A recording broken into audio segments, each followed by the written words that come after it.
ரஜினி ரசிகர்ல ரஜினி மட்டும்தான் இருக்காரு. ரசிகரா இருந்தவன் செத்து போயிட்டான். நிறைய பேர் செத்துட்டாங்க. இவர் எந்திரிச்சாராம், ஒண்ணுமே பேசலையா, எந்திரிச்சாராம், பக்கத்துல போனாராம், ஓங்கி ஒரே ஆடுற ரஜினி அவர்கள் ஓங்கி ஒய்ஃபும் ஒரே, அதாவது வந்து அவங்க சவுட் பண்ணதுக்கு ஒரே ஒரு அறை. சோலாவில் போவார், தண்ணி அடிப்பார், இதெல்லாம் தெரியும். ஆனால் ஒய்ஃபை கை நீட்டி அடிச்சாருங்கிற மூமெண்ட் வந்து எனக்கு தெரியாது. ஆனால் ஏன் அடிச்சாருங்கிற ரீசன்ட்டை நானும் சொல்ல முடியாது. தனிப்பட்ட மனிதனை கூப்பிட்டு உதவி பண்ணலங்கிறதுக்கு அது சொல்கிற ரீசன் என்னென்னா, ஃபினான்ஸ் வந்து அவரோட கண்ட்ரோல்லே கிடையாது. அவரை வந்து ஆக்சுவலாக லூஸு அப்படின்னு சொல்லி ட்ராவல் பண்ண காலகட்டங்கள் உண்டு. அந்த லூஸுன்னு அந்த டெடிக்கேஷன் இருக்குது இல்லைங்களா, அதை மாற்றி நான் அப்படி இல்லைடா அப்படின்னு காட்டின இடம் வந்து அந்த பில்லாவுக்கு அப்புறம் ஒரு பெரிய சேஞ்ச் வரும். ஒரு பெரிய சேஞ்ச் ஒரு கொடுத்துருப்பார். இதெல்லாம் நடத்தின ஒரு லூஸுங்கிற கேட்டகரியில் இது பயந்துட்டாரு, அரசியலில் வந்து லூசுத்தனமான முடிவெடுக்கிறாரு, முடிவெடுக்க தெரியாதவராக இருக்காரு அப்படின்லாம் கிடையாது. நல்லா தீர்க்கமாக யோசித்து வர வேண்டிய நேரத்தை மிஸ் பண்ணாருங்கிறது ஏன் இது. ஆனால் ஜெயலலிதா இருந்த காலகட்டத்துக்கு ஆப்போசிஷன் ஆகி அந்த நேரத்திலே வந்திருக்கலாம். அந்த காலகட்டத்தை விட்டுட்டு இப்போ ரீசெண்டாக கமலஹாசன் ஆரம்பித்தார், நானும் ஆரம்பிக்கிறேங்கிற கண்டிஷனில் உள்ளார வந்தார். என்ன பேசணும் அப்படிங்கிறது வரைக்கும் கூட இருக்கிறவன் தான் சொல்லி கொடுத்தான். அவரு முடிவு எடுக்க முடியல. வீட்டுக்கு போனால் ஒய்ஃபு முடிவு எடுப்பாங்க, வெளியில் வந்தால் சுற்றி இருக்கிற முடிவு எடுப்பான். அப்புறம் நான் என்னடா முடிவு எடுப்பேன் அப்படின்னா முடிவே எடுக்க முடியாது. அவர் மது பிரியர்ல கொஞ்சம் காலங்கள்லாம் மது அடிச்சிருவாராம். அதோட பில்லு கொடுக்கணும்ல. பில்லு எங்கே வாங்குவாங்க? வீட்டில் இல்லையே. அவர் இவ்வளோதான் குடிச்சிருப்பார், இதுக்கு மேலே அவர் குடிக்க மாட்டார். எது இவர் அளவு என்னன்னு அவங்க சொல்லிட்டு. கண்ணிங்கிறது வேற, கஞ்சத்தனம் வேற. இது கஞ்சத்தனம். கொட்டி கிடக்குதுங்க, ரைட்டுங்க. ஆனால் கொட்டி கிடக்கிறவர் ஒரு என்ன சொல்கிறது, அவர் செருப்பை பார்த்தீங்களா? கொட்டி கிடக்கிறவர் ஒரு செருப்பு வாங்கி கொடுத்துருக்காங்க பார்த்தீங்களா? எப்படிப்பட்ட செருப்பு போட்டுக்கிட்டு சுற்றுறாருன்னு. இப்போ எந்த டான்ஸர் வந்து எனக்கு இந்த படத்தில் வேலை கொடுத்தாங்கன்னா, அவங்க டான்ஸரை பொறுத்த வரைக்கும் எல்லா படத்துக்கும் போனது மாதிரி இந்த படத்துக்கும் போயிருப்பாங்க. ஆனால் நீங்கள் நல்லா வாட்ச் பண்ணி பாருங்களேன். ஒரு வந்து ஜெயிலர் படத்தில் அவ்வளோ க்ரௌடில் ரஜினி எங்கே நிற்பாருன்னு கூட தெரியாது. அதுக்கு அவர் இயக்கப்பட்டதெல்லாம் கூட இருக்குது ஸ்டேஜில். என்ன நிற்க வைக்கல தமன்னா கூட. அது ஏக்கம் இருக்க தானே செய்யும். காசு காசு காசு பைத்தியன்னு அவர் கிடையாது. ஆமாம், அவரோட நட்புங்கிறது கண்டக்டர் காலத்துலேருந்து நட்பை இன்ன வரைக்கும் மெயின்டைன் பண்ணிட்டு இருக்க. எவங்க மெயின்டைன் பண்ணுவான்? வணக்கம். வணக்கம். எப்படி இருக்கீங்க? ரொம்ப நல்லா இருக்கேன். ஓகே, மிக்க மகிழ்ச்சி. முதல் தடவை ரொம்ப நல்லா இருக்குன்னு சொல்லியிருக்கீங்க. நடிகர் ரஜினிகாந்த் அவர்கள் 74 வயசுலேயும் கடுமையாக உழைக்கிறாரு. அவருடைய கூலி படம் ரிலீஸ்க்கு முன்னாடியே பிஸ்னஸ் வந்து போட்ட பணத்தை விட அதிகமாக பிஸ்னஸ் ஆகிடுச்சு. இப்போ ரிலீஸ் ஆகும்போது இன்னும் பெரிய ஒரு வியாபாரத்தை பண்ண போகுது. அடுத்தடுத்து இன்னொரு படமும் நடிக்கிறாரு காவல்துறை அதிகாரியாக. 60 வயசில் போலீஸே ரிட்டையர் ஆகிடுவாங்க. அந்த 60 வயசு ஆட்கள் பெருசாக செயல்படவும் முடியாது. ஆனால் இவர் வந்து 74 வயசுலேயும் போலீஸ் கேரக்டரில் நடித்து கிட்னி மாற்று அறுவை சிகிச்சை முடிஞ்சதுக்கு அப்புறமும் பெரும்பாலும் இது மாதிரி மாற்றினாங்கன்னா படுக்கையில் இருந்தே வாழ்க்கையை கழித்து முடிச்சுட்டு போவாங்க. ஆமாம். ஓகே, சொல்லுங்கள். இருந்தும் அயராது உழைச்சிக்கிட்டு இருக்காரு. நிறைய பேர் இது விமர்சனமாக வந்தது. ரெஸ்ட் எடுக்க வேண்டிய காலத்தில் என்ன இன்னும் காசு காசு அப்படின்னு ஓடிட்டுருக்காருன்னு. ஆனால் காசுக்காக இல்லை, அந்த ப்ரொஃபஷன் மேலே இருக்கிற ஒரு பேஷன் அப்படின்னு சொல்லியும் ஒரு சிலர் பேசுகிறாங்க. அதுதான் ஏன் இன்னமும், அதாவது 80 வயசுக்கு மேலே தாண்டிய ஒரு தொடர்ச்சியாக நடிக்க போகிறாருன்ற மாதிரி தான் சொல்லிகிட்டு இருக்காங்க. இவருங்க, அதாவது ரெஸ்ட் வேணுன்ற மைண்ட் செட்டு ஏன் வரமாட்டேங்குது? இங்கே ரெஸ்ட் எடுக்க விடலை அவரை. ஆமாம், சில நேரத்தில் வந்து நம்ம ஒரு இடத்துல வேலை பார்த்தோம்னா நமக்கு மேலே இருக்கிறவன் நம்மளை வேலை வாங்கிக்கிட்டே இருப்பான் கண்டினியூவாக. வேலை நிப்பாட்டே விட மாட்டான். ஆமாம், அது மாதிரி வந்து அவர் வந்து வேலை பார்த்தே ஆகணுங்கிற கண்டிஷனில் இருந்துகிட்டு இருக்காரு. அவங்க வீட்டம்மா வந்து கண்டினியூவாக வந்து அந்த குற்றச்சாட்டு எப்பயுமே வைக்கப்படுது. நீங்கள் வந்து அவங்களுடைய கட்டுப்பாட்டில் தான் இவர் இருக்காரு அப்படின்ற ஒரு அதெல்லாம் உண்மைதான். இங்கே புருஷனுங்கிற இடத்துக்கு போயிட்டாவே அப்புறம் கட்டுப்பாட்டில் இருந்து தானே ஆகணும். அவ்வளோ பெரிய மாஸ் ஹீரோவுக்கு இந்த நிலைமை தான். மாஸ் ஹீரோங்கிறது படத்தில் தாங்க. ஓகே, நான் இந்த நடிகன் இல்லை, ரஜினிகாந்த் ஐயா அவர்கள் மட்டுமே நான் சொல்ல வரல. அவர் எல்லாருமே வந்து வீட்டில் வந்து வெளியில் புலின்னா வீட்டில் எலி தான். ஆமாம், சில நேரத்தில் எலியாக கூட இருக்க முடியாது, செத்த எலியாக இருக்க வேண்டியதாக இருக்குது. ஓகே, அதனால் இல்லை, நான் எதை வச்சு ஐயாவை பற்றி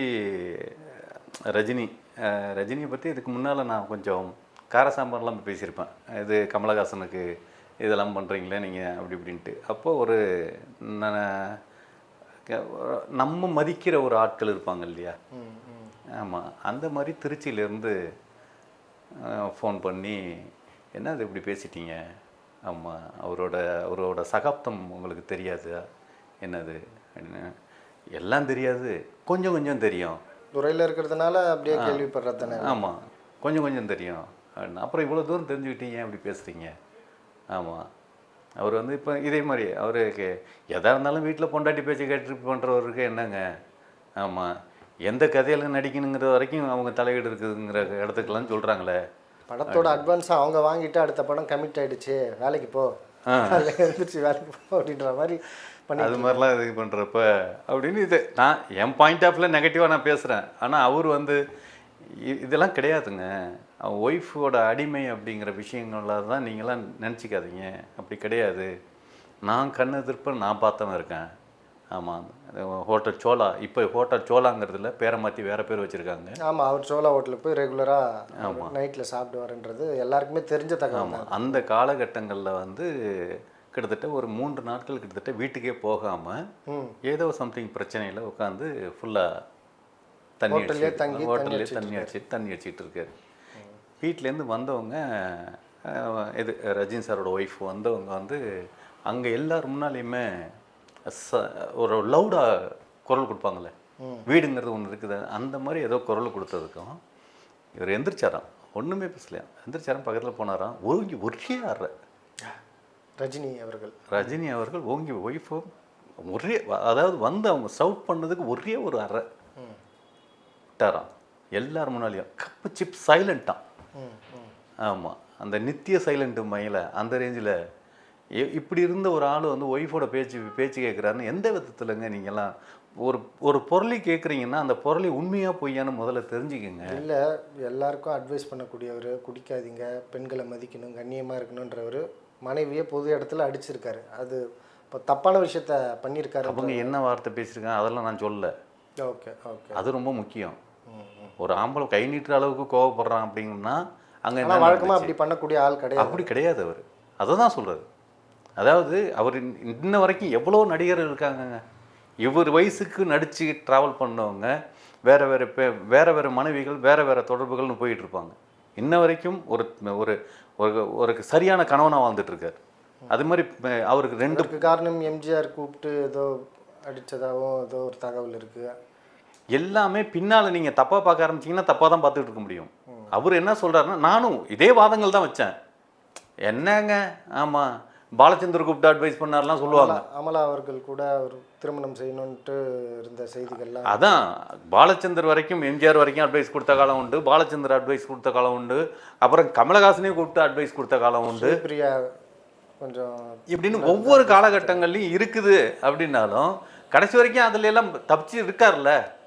ஏங்க, அந்த தனி மனிதன் முடிவு எடுக்க வேண்டியது தானேங்க. அந்த தனி மனிதன் எடுக்கிற முடிவுக்கு வந்து எப்படி சொல்கிறது, அதாவது அவர்கிட்ட கிட்டத்தட்ட 2 மணி நேரம் காரசாரமாக பேசிகிட்டு இருந்தோம். நான் நெகட்டிவான விஷயம்னு இல்லை, நமக்கு தெரிஞ்ச விஷயத்துக்கு நான் பேசுகிறேன். நெருக்கமான ஒரு ரஜினி அவர்கள் கூட, ரஜினி அவர்களோட ரொம்ப நெருக்கமான ஒரு தொடர்பில் ஒரு காலகட்டங்களில் இருந்துட்டு கூட ட்ராவல் பண்ண ஒரு character. Okay okay okay, character பேரை சொல்லலாம் வேணாம், எதுக்கு அப்புறம் என்னப்பா என்னையும் சொல்லிவிட்டு அப்படிங்கிறதுக்கு அது சொல்ல மாட்டார். இருந்தாலும் வேண்டாம். நாம ஒரு மதிக்கிற மனிதர்.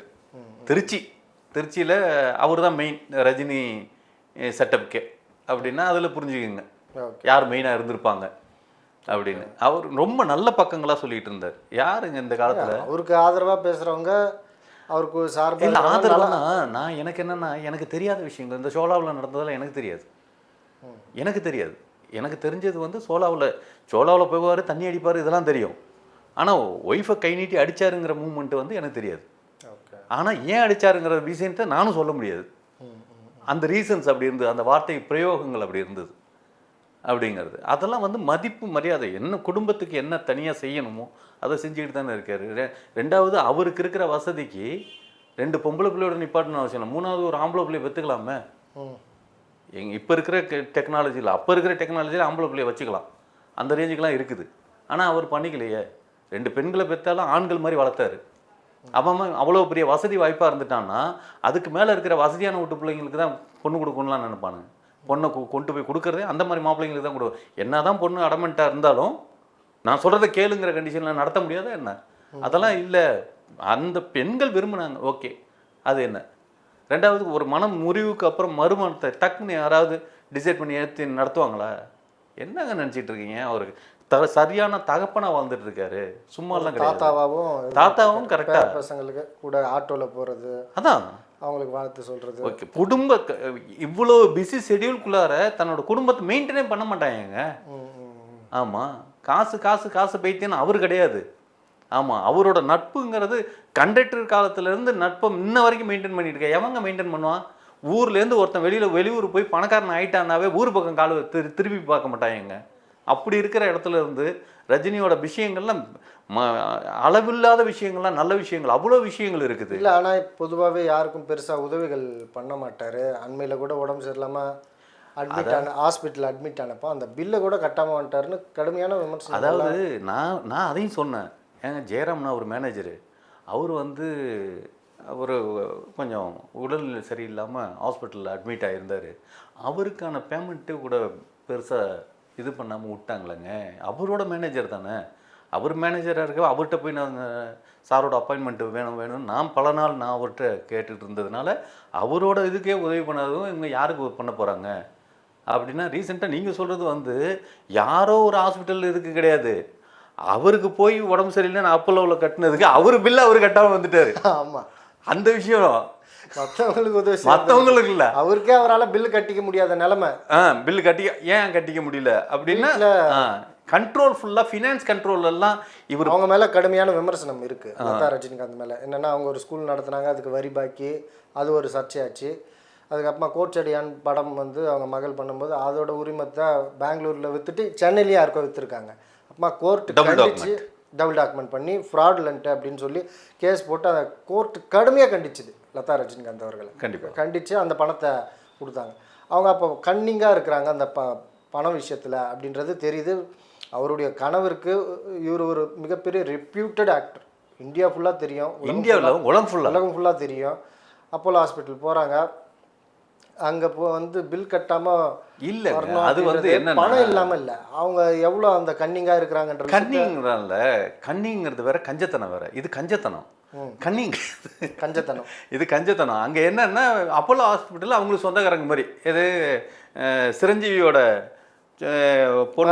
மருமகள் அந்த மாதிரி ஓன் அவங்களோட, அதாவது அங்கெல்லாம் காசு கேட்க மாட்டாங்க அப்படின்னு இவங்களாம் முடிவு பண்ணிக்கிறது. ஆமா, தெரிஞ்சவங்க கடைக்கு டீ சாப்பிட போனா காசு கேட்க பரவாயில்லப்பா அப்படின்னு கையை காட்டினா நம்ம பாட்டு வந்துடுறதுங்க. இல்லை, அது குறைஞ்சபட்சமாக அது பேசணும், அவங்களுக்கு இருக்கு. அந்த அப்போலோ குடும்பத்துல இருந்து தான் பெண் எடுத்திருக்காரு சிரஞ்சீவி, அவங்க மகன் ராம் சரண் திருமணம் பண்ணி இருக்கிறது.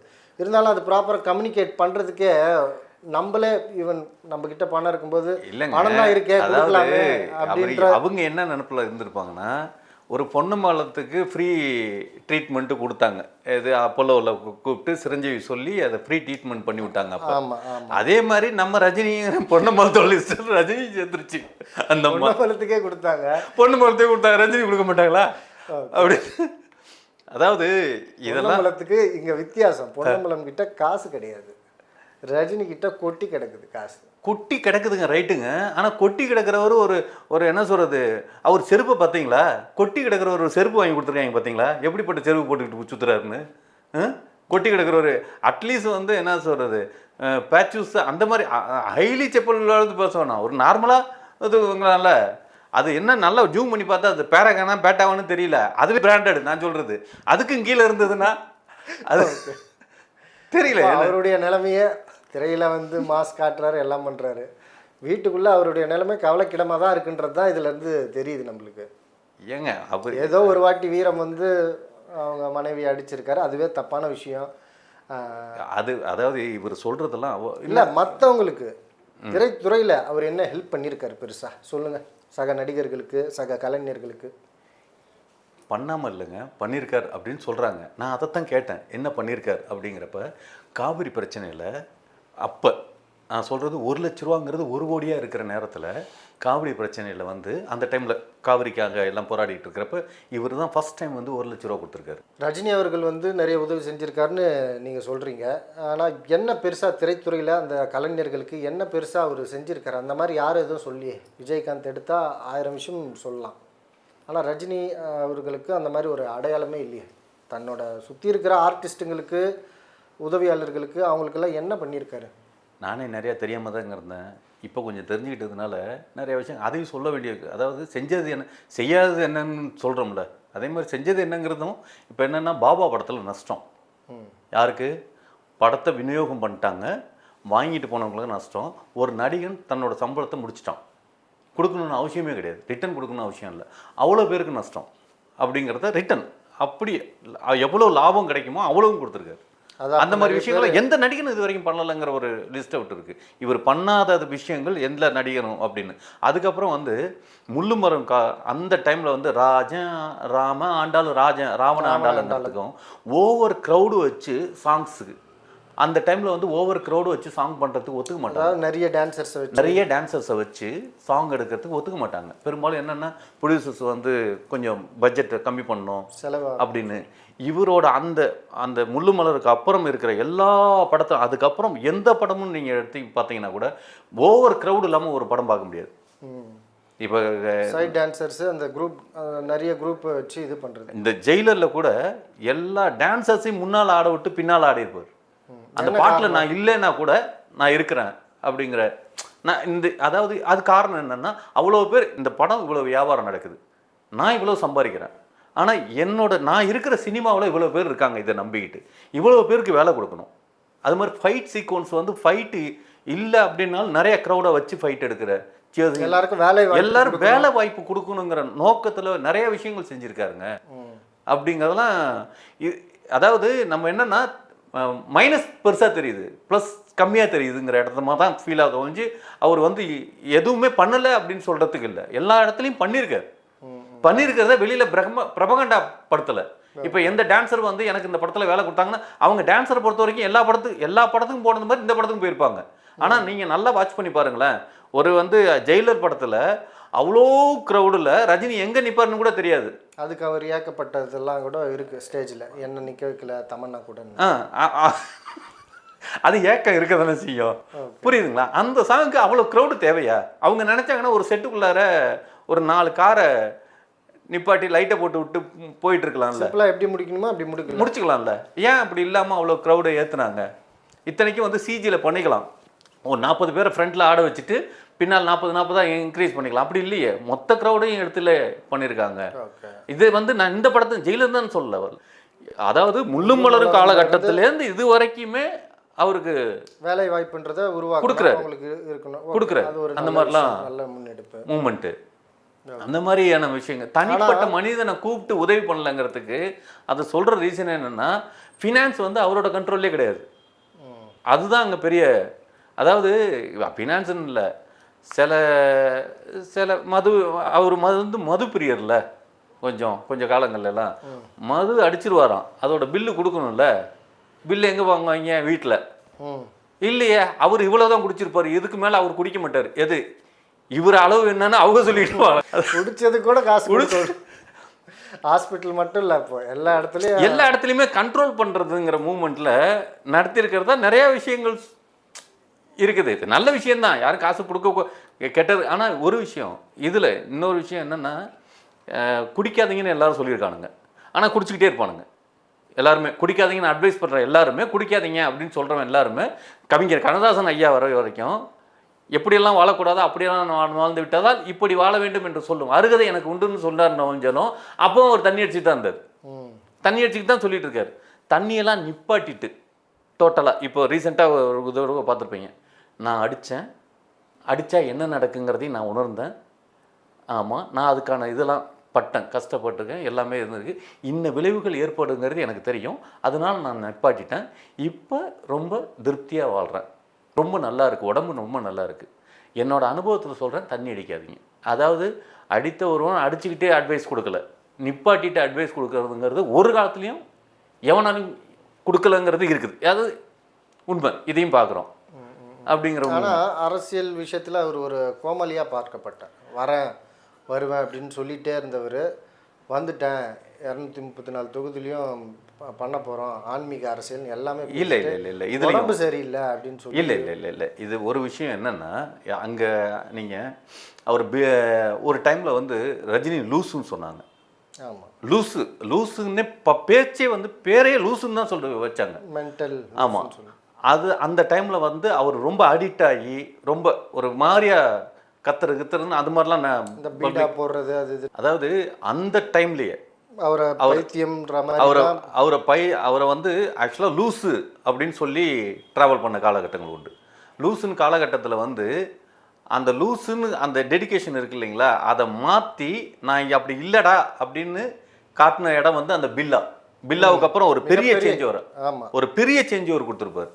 இதெல்லாம் நடத்தின ஒரு லூஸுங்கிற கேட்டகரியில் இது பயந்துட்டாரு, அரசியலில் வந்து லூசுத்தனமான முடிவெடுக்க தெரியாதவராக இருக்காரு அப்படின்லாம் கிடையாது. நல்லா தீர்க்கமாக யோசித்து வர வேண்டிய நேரத்தை மிஸ் பண்ணாருங்கிறது ஏன் இது. ஆமாம். ஆனால் ஜெயலலிதா இருந்த காலகட்டத்துக்கு ஆப்போசிஷன் ஆகி அந்த நேரத்திலே வந்திருக்கலாம். அந்த காலகட்டத்தை விட்டுட்டு இப்போ ரீசெண்டாக கமலஹாசன் ஆரம்பித்தார், நானும் ஆரம்பிக்கிறேங்கிற கண்டிஷனில் உள்ளார வந்தார். ஆனால் வந்தவர் என்னாச்சுன்னா, உள்ளார வந்தால் எங்கே போகணும், யாருக்கிட்ட போய் கும்பிடணும், என்ன பேசணும் அப்படிங்கிறது வரைக்கும் கூட இருக்கிறவன் தான் சொல்லி கொடுத்தான். அவர் முடிவு எடுக்க முடியல. வீட்டுக்கு போனால் ஒய்ஃபு முடிவு எடுப்பாங்க, வெளியில் வந்தால் சுற்றி இருக்கிற முடிவு எடுப்பான். அப்புறம் நான் என்னடா முடிவு எடுப்பேன் அப்படின்னா முடிவே எடுக்க முடியாது, செயல்பட முடியாது, செய்ய முடியாதுன்னு ஒதுங்கிட்டாருன்றீங்க. இதுதான் ரீசன். அவர் வந்து நான் நினச்சதை செய்ய முடியாத ஒரு அரசியலுக்குள்ளார போய் நான் என்னத்தை பிடுங்க போகிறேன்? அப்போ நான் ஒரு ஆணையும் பிடுங்க வேணாம், நான் பாட்டுக்கு பேசாமல் விலகி நின்று வேடிக்கை பார்க்குறேன். பண்ணுறவன் பண்ணுங்க, என்னால் நல்லது செய்ய முடிஞ்சால் நான் அந்த இதுக்கு வரணும். சும்மா வந்து என்ன சொல்கிறது, என்னோட அதிகார ஆசைக்கு ஆசைப்பட்டுக்கிட்டு அதில் போய் உக்காந்துக்கிட்டு என்ன முள்ளு கம்பியில் உட்காந்துருக்கிற மாதிரி தான், அப்புறம் நெருப்பில் வேகிற மாதிரி தான் இருக்கும் அப்படிங்கிறத உணர்வு ரீதியாக அவர் புரிஞ்சிருக்காரு. அதனால தான் விலகி இருக்கார ஒழிஞ்சு அவர் வந்து என்ன சொல்கிறது பயந்துக்கிட்டு அப்படிலாம் கிடையாது. ஆனால் அவர் ரஜினி ரசிகர்கள் இவர் அரசியலுக்கு வருவார், நம்மளும் எலெக்ஷனில் நின்று எம்எல்ஏ ஆகலாம், ஏதாவது ஒரு அதிகாரத்துக்கு போயிடலாம் அப்படின்னு சொல்லி காத்திருந்தவங்களுக்கு எல்லாருக்குமே ஏமாற்றம் தான். எல்லாரும் வயசாகி போய் பாதி பேர் போயிட்டாங்க. அதாவது ரஜினி ரசிகர் சொல்லாதீங்க, ரஜினி ரசிகரில் ரஜினி மட்டும்தான் இருக்காரு. ரசிகராக இருந்தவன் செத்து போயிட்டான், நிறைய பேர் செத்துட்டாங்க. சீரியஸாக நீங்கள் அதை வந்து ரசிகர்னு கம்பேர் பண்ணாதீங்க. இப்போ வந்து விஜய் வந்து அரசியலுக்கு வந்து ஓட்டு வாங்கி ஜெயிச்சுருவாருன்னு நம்ப முடியல. ஏன்னா ஓட்டு போடாத பிள்ளைங்க தான் விஜய் ரசிகராக இருக்காங்க. இவங்க ரசிகர் கூட்டமே எங்களுக்கு ஓட்டு போட்டா அப்படின்னா, நம்ம 3-4 வயசுல வீட்டில் குழந்தை இருக்குது, அது விஜய் பாட்டு சாங் போட்டு ஆடிட்டு இருக்கு, அது போய் எப்படி ஓட்டு போடும்? ஆனால் இவங்க வந்து ரசிகரை நம்பி எங்கள் ரசிகர் ஓட்டு போட்டாவே முடிஞ்சு போச்சுங்கிறாங்க. அதனால வந்து ரசிகரை என்றைக்குமே நம்பாதீங்க. அதுக்கு தெரிஞ்சிருச்சு நம்ம ரசிகர்லாம் செத்துட்டாங்க, நம்ம அரசியலுக்கு இனிமேல் வர வேணாம், வந்துட்டா ஓட்டும் கிடைக்காது, நம்ம தோத்தும் போயிடுவோங்கிற நம்பிக்கையிலும் இருக்குது. நல்லது செய்ய முடியாதுங்கிறது ஒரு பக்கத்து. ஆமாம், நமக்கு எவெல்லாம் ஓட்டு போடணும் அவெல்லாம் செத்து போயிட்டான் அப்படிங்கிற ஒரு நம்பிக்கை ரொம்ப ஸ்ட்ராங்காக இருந்ததுனால ஒரு விலகி நின்றுக்கிட்டாரு. அதனால் ரஜினியை பற்றி உண்மையிலேயே சொல்கிறேன், குறைங்கிறது ஒவ்வொரு மனிதனுக்கும் ஒரு 2 காயினுங்க. அவர் காயினை பூவா தலையாங்கிறத அவரே ஒவ்வொரு படத்துலையும் காயினெலாம் தூக்கி போட்டு பிடிப்பார். அதே மாதிரி ஒவ்வொரு காயின்லேயும் வந்து தலை பூ இருக்கிறது மாதிரி அவரோட தலை பக்கம் மட்டும் பார்த்துட்டு நம்ம தப்பாக பேசுறதுங்க கூடாதுங்கன்னு சொல்லி பூ பக்கங்களும் இருக்குது, அதையும் பார்க்கணும். அவ்வளோ இருக்குது. நல்ல விஷயங்களும் இருக்கு, நல்ல விஷயங்கள் நிறையாவே இருக்குது. அப்படிங்கிறது தெரிஞ்சுக்கிட்டதுக்கு ரொம்ப நன்றி அந்த திருச்சி ஐயாவுக்கு.